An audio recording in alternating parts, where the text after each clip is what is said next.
Welcome to the second episode of Creator Talk. I'm Lewis from the travel channel LewisJJC, and I'm talking about my monetization journey here on YouTube.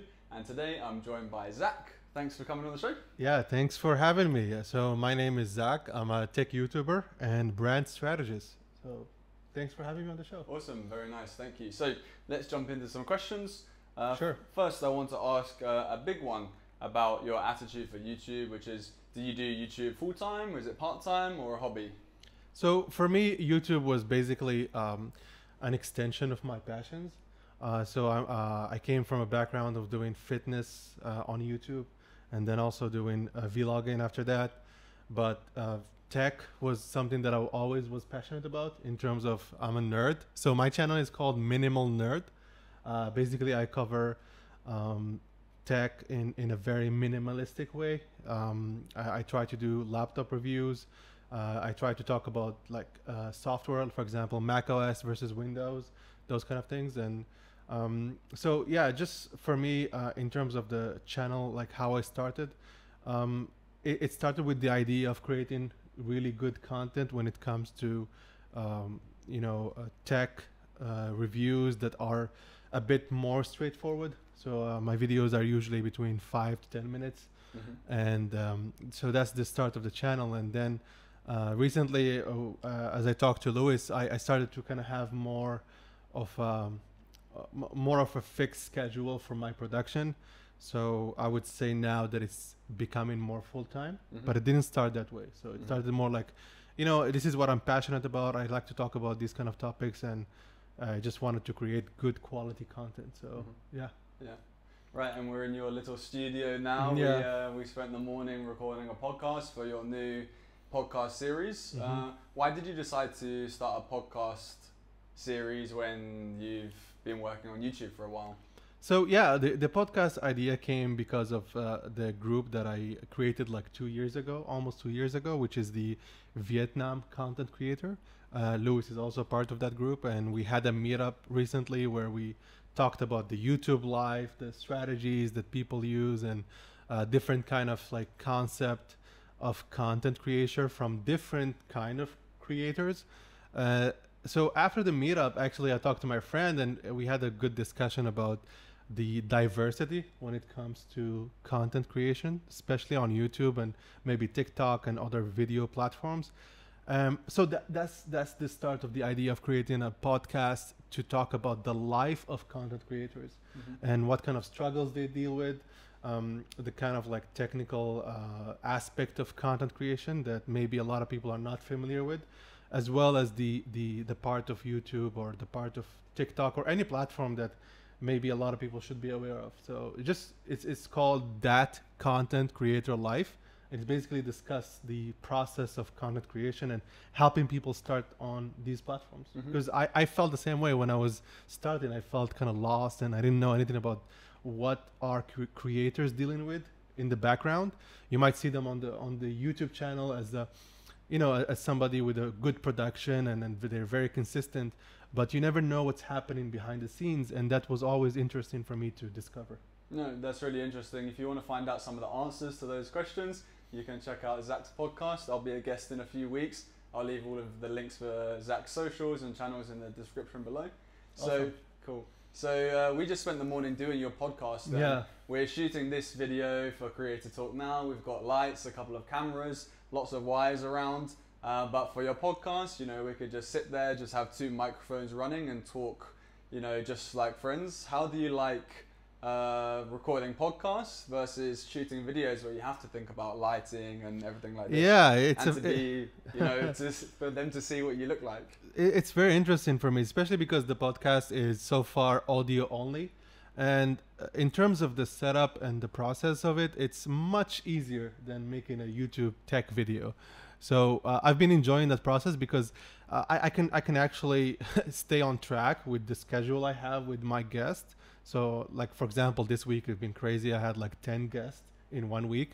And yeah, so just like we schedule the call, or if they come here in person, and we do it, and then I finish the audio, the recording, and then I do some quick editing for the beginning and the end.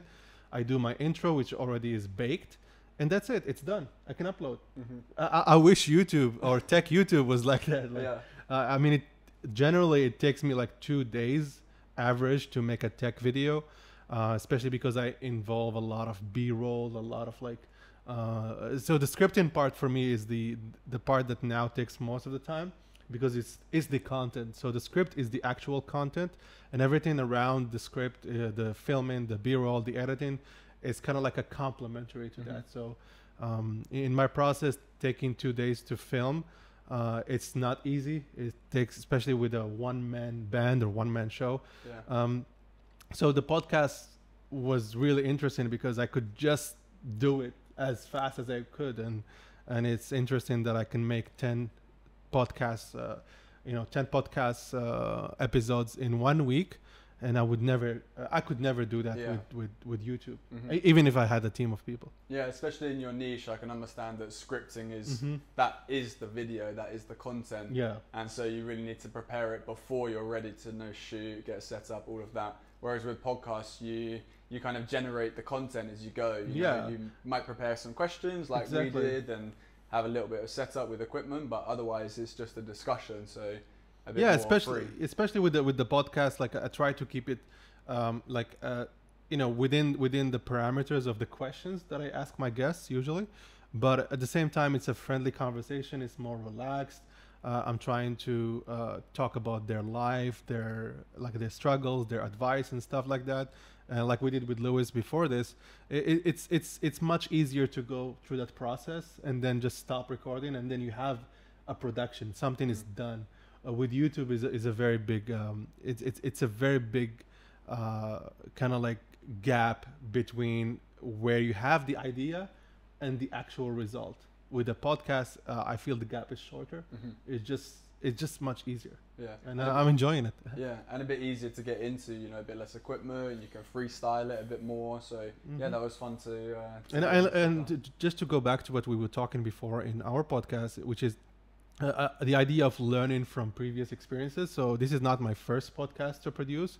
I had a podcast for my tech channel, but I stopped doing that because it was a video podcast.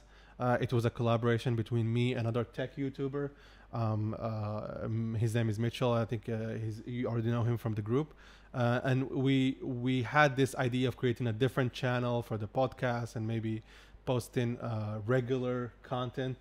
But it was creating a lot of like technical difficulties because our schedule was not aligned, and we had some connection issues, especially here in Vietnam, because our podcast was video based and we had to edit it afterwards, add some text and stuff like that. So yeah, like learning from that experience, I wanted to start this audio only because I just want to start it first, and audio is still the podcast format anyways. And yeah, just to go back to that, like learn from your past experiences and move forward with that. Are you prepared to talk about any money, side of it for, Adsense? I know you. So I've just been monetized maybe like 4 weeks ago, and yeah, I'm making few $100 from it, but I'm still actually waiting for my PIN letter from Adsense, which takes a long time to arrive, especially with the logistics in Vietnam. I'm crossing my fingers to get it. And so if people are not aware about AdSense, so you basically can actually see the money coming in, but until you approve your address, you cannot add a way to get that money, like a bank account to cash out. So yeah, so but I'm glad I'm actually monetized, because for me that was not like the reason I started YouTube. But like I was talking to Lewis in our conversation before, it's something that makes YouTube content creation a bit more interesting, in the sense of like, it's actually making money, and then it's moving the wheel to the in that sense. Like I can see things working this way, and it's not anymore a question of whether you can make money, but it's happening, and then how can I scale that, or make it bigger. But that was never the purpose of starting a YouTube channel, because even if I was not monetized, I would still try to make good quality tech videos. So my like I don't want to say idol YouTuber, but just like the YouTuber I look up to was always Marques Brownlee. And whenever I started doing videos, I always kind of look up to his production quality and all this kind of stuff. Of course, I cannot compete with Marques, and he has a team now. He has like 8K cameras, Hollywood production, whatever. So, but just the idea of, you know, progressing along the way and improving day by day, even like those like 10, not even 10, like even like 5%, 1% of improvement from one video to the other, it compound and adds up to a better quality channel or a better video. So yeah, and it's good, I think, the way that you do it, and to focus on production and the love of creating content. Then if or when you get monetized, it's the bonus, and it's the, you know, the proof of concept, and to get some kind of recognition of your work. I think it's important to do it that way, as opposed to day one, you know, you start your channel because you want to be earning $1,000 a month, you know, as soon as it's going to be harder to keep up that motivation and stuff, right? So, and just to be clear for people wondering about this, I mean, AdSense is not really a very good way to monetize on YouTube, just to be clear, because I mean, you can get like 100,000 of views, but that would only translate to a few $100. And people have maybe a distorted idea about AdSense in terms of like 1 million views means $1 million. No, that's not nice. Yeah, that's not how it works. So AdSense for me was never like was never the focus of my energy in terms of like, I want to get that money. It was always like, oh, I got monetized. I even couldn't respond to like YouTube as fast as they wanted, in terms of like they send you an email to confirm your identity and stuff. I was like taking it casually, like not really, you know, focus on it. But it's a nice thing to have. It's like an extra. The other thing I'm doing is like, so far I'm getting like sponsor products sent to me. It was really nice to have that, because especially in tech, you guys are familiar with this. It's very expensive.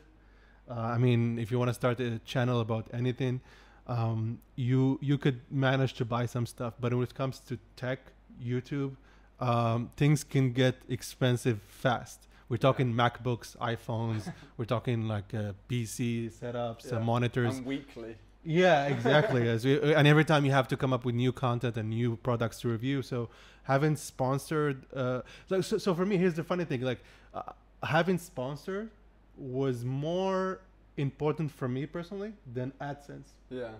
Especially because of the part of like getting the product review. So I was never worried about making money per se from YouTube, because I have my, you know, freelance job, or I do other stuff on the side to have my income. So YouTube is not feeding me, just to be clear. But so for me was how can I get the products? Because that was my biggest kind of question or hurdle in my mind. That so I want to become a tech YouTuber. I want to create content about tech, but how can I get it? Of course, I can buy some stuff, and I did buy some stuff just for YouTube. But of course, it's one of those discussions with yourself. It's like, am I actually buying this for YouTube, or am I for myself? And we sometimes, especially if you're a nerd like me, you can make an excuse for why you should buy it. But I stopped doing that, in the sense of like, whatever I'm reviewing now, it's either rental. So I use a rental service here in Saigon, which is interesting because some of my friends in the UK and also in the States, they don't have services like that, where you can rent like MacBooks, you can rent iMacs and stuff just for a few days, and then you send it back. So that was very helpful for me in terms of my tech channel, and also getting some other sponsor products sent to me. And for me, that was the big deal, that since I figured how to do it, it's been much, not easier, but just much more seamless, in the sense of like what kind of videos I make and how to make them, because that for me was the big issue at the beginning. No, that's interesting. And getting sponsorship, that's a nice step, a nice achievement in your channel. So when I say sponsorship, it means just they send me products to review, and I kind of mention them in the video, and then I send the product back. So there is no monetary exchange yet. And for me, that's something that might come in the future, but at least that's what I really wanted in the beginning, which is I want products to review. And if I can get that either from sponsors or by other means, that would be really interesting for me. Okay, let's check another good one. Yeah, go ahead. Okay. So I know for you that you have a background in graphic design, you do that for freelance work. Mm-hmm. How important do you think it is for YouTube videos and having good thumbnails? I think it's very important, and I just talked to Wes yesterday. Wes Jackson, he was a brand strategist, but now he has a company about digital marketing, and he's still talking about brand and personal brand. And we had a discussion about this in terms of like, I feel it's kind of like an unfair advantage when it comes to graphic designers starting on YouTube. I mean, so I'm using those skills, don't get me wrong, especially in my videos, animation and stuff like that. But I still believe the content comes first. And one of the mistakes when I started YouTube, I was too much focused on the production quality. Like I wanted to be like perfect, top notch, animation, almost like film quality in terms of the light and everything. But sometimes that can also be overcomplicating things in terms of starting your YouTube journey. So yeah, as a graphic designer, I can make good thumbnails. I know that because it's not because I'm just saying my stuff is good. It's because I bring my skills from graphic design to making thumbnails and color theory, contrast, the fonts, all this kind of stuff. So yeah, that helps a lot. To go back to your question, it helps to be a graphic designer when it comes to thumbnails. But still, I just want to make it clear for everyone listening to this or watching this, you don't have to be a graphic designer. And that's actually my next project that we can talk about, which is another channel based on the podcast called That Creator Life. It's not live yet, but I'm working on a series of videos to help people make thumbnails, make engaging content on YouTube, because I feel those kind of skills really are valuable, especially at the beginning. Mm-hmm. Okay, yeah, in your graphic design experience, if you had a couple of quick tips, for example, if I ask, how can I improve my thumbnails, would you have any super simple but key things to put in? Yeah, absolutely. Here's the funny thing, like a lot of my friends who are other YouTubers on different fields, they kind of always ask me this question, and I had different calls with them, like messenger calls, Skype, Zoom calls. And that's the start of the idea of creating another channel, because I was giving them a lot of advice about this stuff. But one of my friends was like, yeah, why don't you actually share this with the whole world? Like, you're a designer, you have YouTube experience, so you can maybe give some value about this. So what I can say in terms of making thumbnails engaging and clickable, first you have to understand that people only have 1 second or less of decision-making time. So basically when you see the homepage and you want to click on somebody, it's like those 1 or 2 seconds is what you get from them in terms of the audience, time you have. So what makes somebody click on a video? That's a different kind of science in terms of psychology and what people perceive attractive. What the thumbnail should look like it depends on your videos and what kind of subject matter you're trying to cover. What I would say is that 2 rules that I use from my graphic design career. First is colors. So you want the contrast between whether it's your face, whether it's like the background, something else like a product or something you're talking about, to be clear. So I see this mistake with a lot of thumbnails, which basically the clutter of the same colors or same type of colors, like orange with yellow, for example. So you have the text in yellow and the background in orange. I can tell you, I mean, even without being a graphic designer, that's never gonna work in terms of captivating attention. So you want to have contrast, and there are a lot of tools online, like so I use the Google Material Palette, which basically gives you opposing colors. That's what we call them in design. There's other technical terms, but it's basically colors that complement each other in design. And there's a science for this, so it's not like random. So you can just Google it, complementing colors, and on Google you can find different websites for this. So there's no excuse to not find it. The second thing is fonts. So try not to use a lot of small text in the thumbnail. What I do in my videos, I try to make it either a question or some kind of like big title that is not a copy of the video title. So one advice is like, don't use don't repeat the title of the video in the thumbnail. That's what a lot of people do on YouTube, but usually it's a clutter. It doesn't work. What you want to do is a hook in the thumbnail, and the hook could be a question, could be 3 words, 2 words. I try to keep it between 2 and 3 words, and in big font. So you have seen some videos, especially for tech YouTube, where some YouTubers or tech reviewers, they put their face like this. So this is a video I can actually show you. So they put their face like this in a disappointing kind of way, and then they put the phone like this. So that actually works because psychologically you want to know why, and then they put in the title, don't buy it, or I should have never bought it. Big mistake. Big mistake. You might think that's clickbait. So let's talk about clickbait. So clickbait is those videos from 2008, 2010, if you remember, the Rick Roll videos.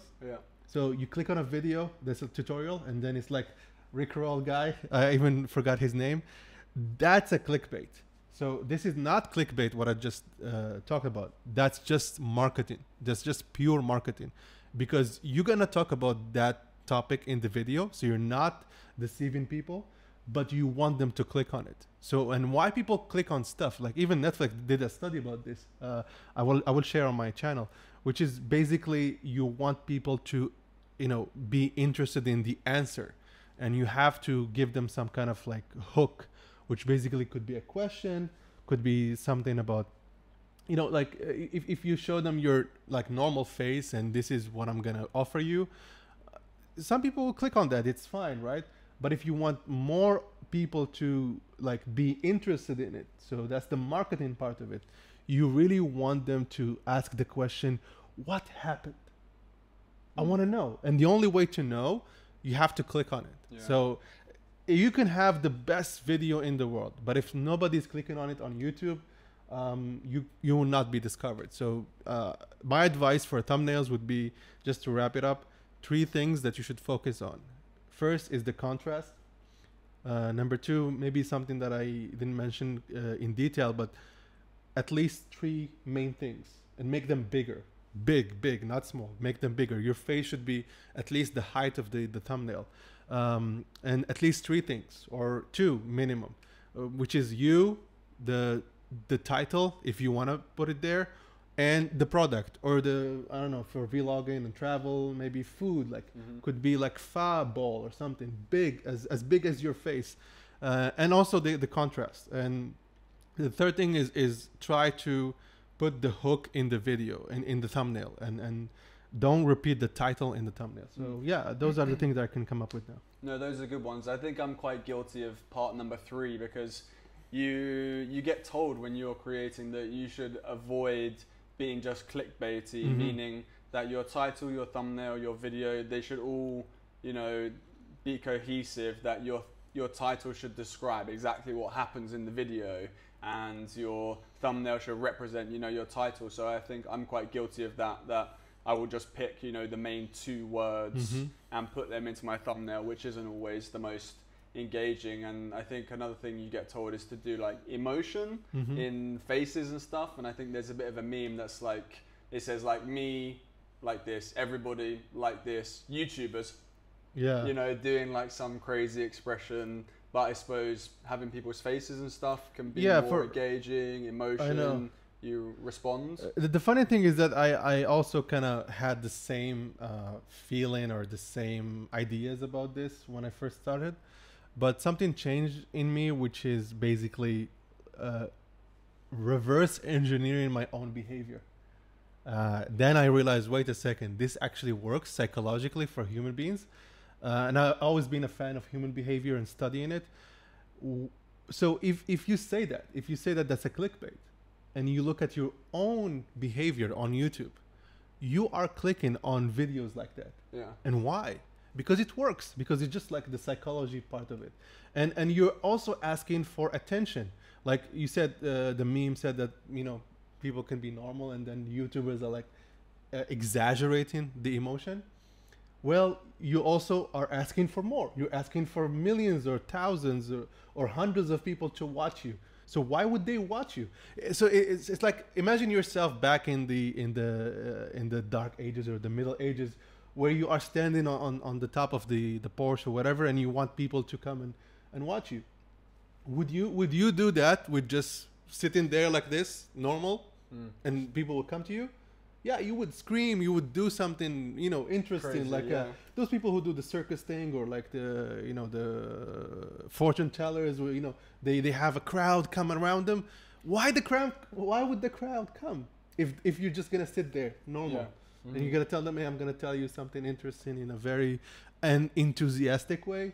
Like, it just makes sense, right? When you think about it this way, which is, you're asking for people's attention. And if you're asking for that kind of attention, of course, you know, you're gonna have some hook for it, and the hook comes from emotions, exaggerations, and stuff like that. Of course, it's a fine line, like we said before, between clickbaiting and also kind of being a marketing genius. And the line for me personally in my videos is delivering what I promised. So delivering the content that people came for.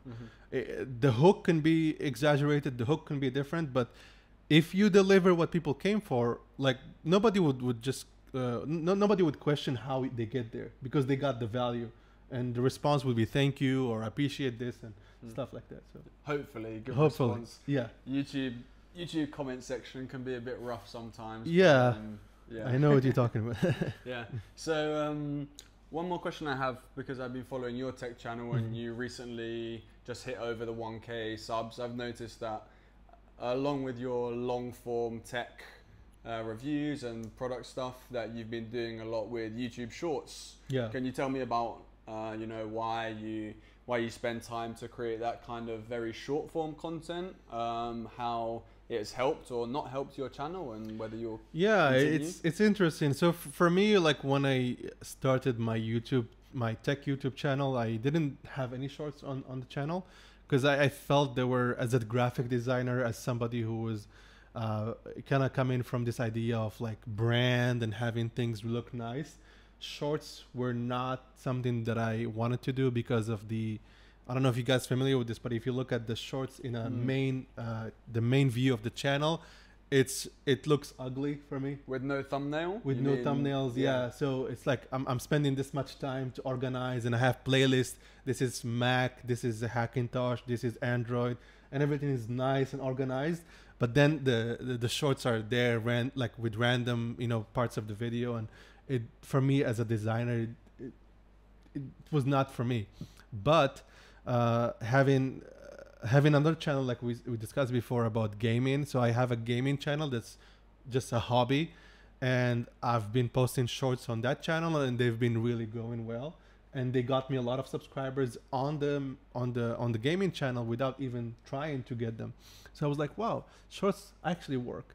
And one time I was listening to Think Media podcast, so shout out to Sean Cannell. I think you all familiar with him. He had Chris Do, which is also another guy or another designer I look up to, from the Future channel. They talk about business, and they talk about the business of design, and, you know, freelancing, all this kind of stuff that has to do with graphic design and creatives. And Chris Do, in this podcast, he talked about how one short got 24 million views. And the short was actually part of one of his main conference videos, and the conference video was like getting few thousand, you know, views, which is way low for his size. He just took one part of it and made it into a short. It was the short was about like how to price your project as a designer. Should you go with with fixed based price, or you should go with hourly rate? And doing that short gave them 24 million views. Now it's going even to almost 40 or something. And he said that he didn't want to release the short, but he just went with it, and his channel grew like exponentially, because the short brought other audience, other kind of people and audience to his main channel, and it was a cycle. So when I heard that, that night, so it was like almost 9 p.m. here in Vietnam, around 10 p.m. I was like, maybe I should make a short for my video. And it was a good time for me to make that short because it was about the new MacBook Pro. So the new MacBook Pro came with a notch on the top, which is something I covered in my previous videos on the channel, but it was just a normal video, right? So I made a video about the response of the mouse cursor with the notch. Just like it was actually a question short. Basically, how, like, can you guys guess how will the cursor behave around the notch?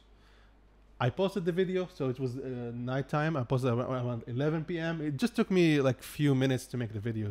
That's the thing about shorts; it's so easy to make. I woke up the next morning and I see 40,000 views, and then like after that, it was like 100,000 views in the same day, and in 3 days it went to 150,000 views, which is unheard of in my channel or in the kind of things I do, especially in that short time. And so that's how I actually quickly got monetized and boosted my subscription numbers. So, I mean, in the sense of making videos and creating content, these kind of things are not reliable, just to be clear. But I do feel shorts, if you can find a way to implement them, they can be really a boost for your main channel. So you might be reluctant to make shorts. Just think about it in the sense of like, it doesn't take a lot of effort to make, and you should never spend more time on the shorts that you do on the main video. At least that's what I think. And unless you want to have a short channel, like if you want to dedicate, that's what a lot of creators do, by the way. They have a separate channel just for shorts. So try to have shorts that are engaging, interesting ideas. For me, it worked because it was timely, so the timing was interesting. It was the release of the MacBook Pro, and I not answered, but it was about a question that people had, which is nobody knew at the time. So now if I make the same short, it would not do the same numbers, because at that time when it was just released, nobody had hands-on, with Apple products, nobody can access them.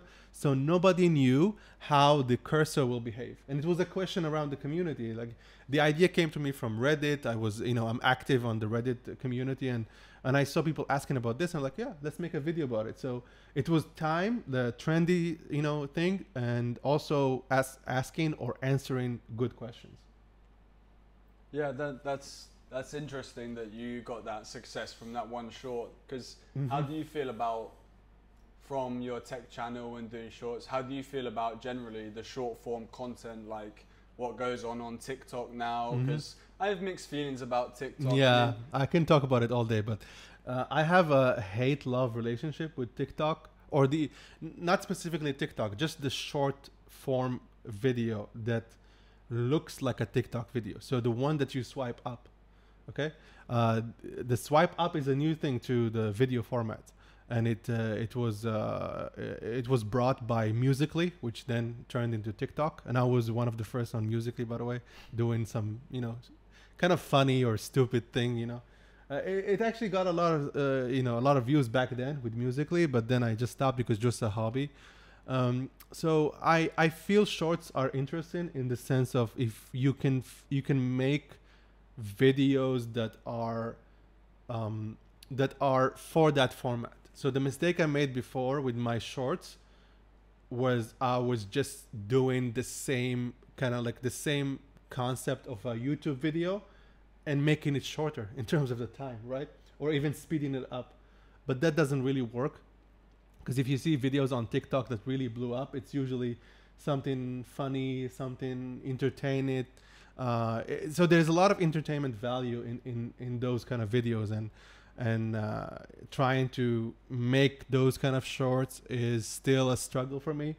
I'm not really trying that hard, to be honest, because I still want to focus on the main videos, and I'm a believer in the longer form of videos. But I'm also a fan of Gary Vee and people who say that you should you should have some kind of like presence on those platforms that are, especially with TikTok, it's one of the best organic platforms now, and I think YouTube is the second. So yeah, like for me, I still don't have a style for my shorts. I'm still discovering it. But it's something that I'm really interested in experimenting with.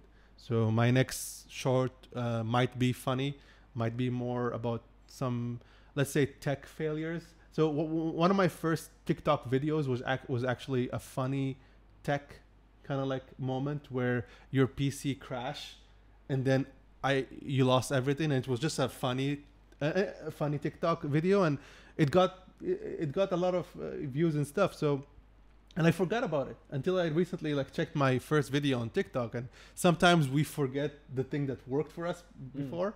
So yeah, I might actually go back to those kind of like funny, interesting videos, because shorts or the format itself deserve its own production, its own style. You cannot just that's what a lot of creators, I think, do now, and it's a mistake in terms of not getting any attention, is just to make one video and then put it into different platforms and just cut it, or it's the same video but just cut it. You have to rework the whole thing if you want to make it interesting. Yeah, I agree. I think the style of TikTok is so different.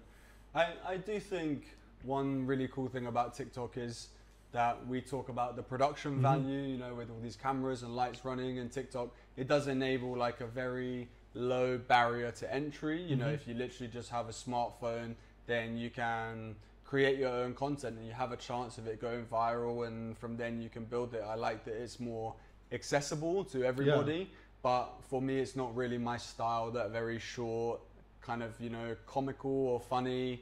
I find it doesn't really fit with my channel and stuff so much, but I still try to experiment because, like you said, it's good to be on various platforms. Yeah, especially the ones that are growing now organically. So Instagram or Twitter or LinkedIn. There's LinkedIn is a different story, but like Instagram, Twitter, Facebook, organic reach, it's becoming difficult day by day. I mean, it's like really low. So you have to pay and stuff to get more reach, unless you are already big on the platform. So I feel like TikTok and YouTube still are really interesting when it comes to organic growth, especially on YouTube. To go back to it, we had enough time with TikTok, so let's go back to YouTube.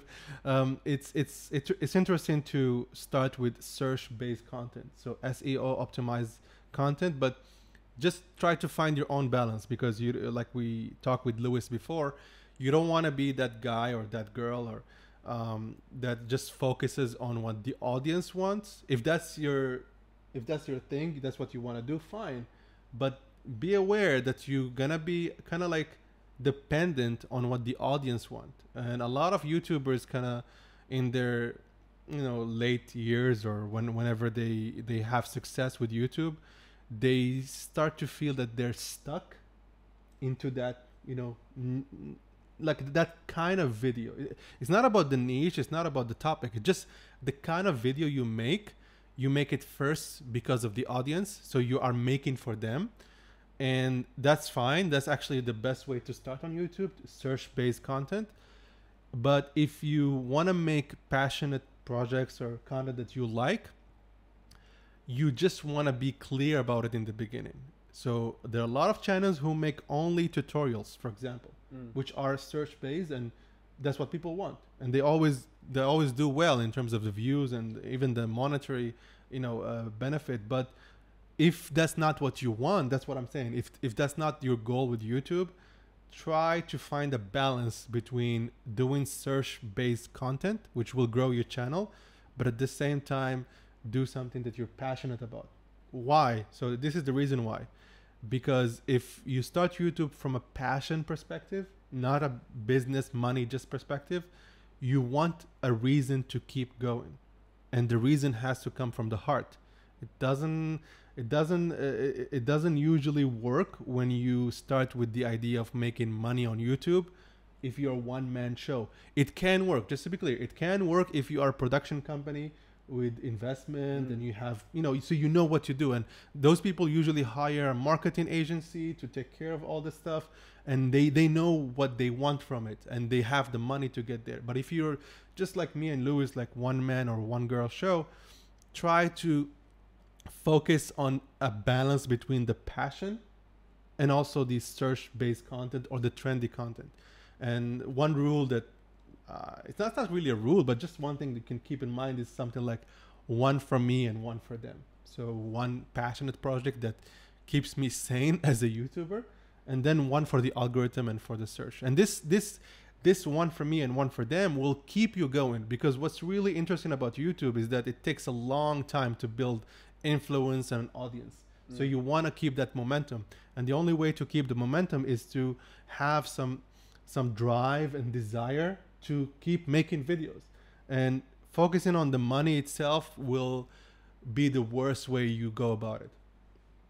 Yeah, I agree with you. I think it was important for both of us that, you start with the passion and desire to create content and to get better, not to start out trying to make money or to jump, because we've said maybe you find success by your 100th video, but really you need to make the first 99, so you make mistakes and you learn along the way, so you can develop your skills, so you're able to make that 100th video up to that quality. And I think, it's not a good way to earn money quickly on YouTube. I mean, you've just started earning. I've been going for maybe 18 months since the first episode of this creator talk and still haven't made anything out of it. But if you don't have super high expectations and you don't, rely on it, you don't need it to be a success, I think that can take some pressure off, and you could just focus on enjoying it and making. And like you said, I mean, talking about success, it's different for different people. You have to set your own terms of success. It could be just the fact that you started on YouTube and you learned a lot about video editing, and maybe YouTube was a way for you to network with other creators, and you found maybe your love, or maybe you found, I don't know, something from it.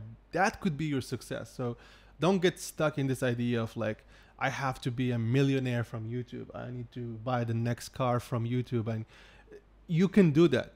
It just takes a lot of time, and it takes you being very realistic with yourself and putting the effort, because those dreams or those goals are so big, but sometimes our input doesn't match. So we have to kind of be realistic about what we want to achieve. And if that's your real goal, to be financially independent from YouTube, then the work has to show in terms of the consistency, the kind of videos you make, and also thinking about it in terms of business. So so YouTube is a platform, right? It doesn't set any terms except the terms of user, but it doesn't set any terms for what success look like, except what you want that success to look like. So from the beginning, I just want advice: try to be clear with yourself. What do you want from this YouTube channel? And try to make it as clear as it can be. Don't say like, I want to be the best YouTuber in the UK or the best YouTuber in Vietnam. What does that even mean, like with the best YouTuber? So, or for example, you can say, I want to make money from YouTube. That's not a goal. It's just like a random idea. I want to make money. How much money, and how can you go to that money? And if there is no money from YouTube, will you quit? So when you start to ask yourself these interesting questions, it just puts everything in perspective, and then you can start with a really good framework.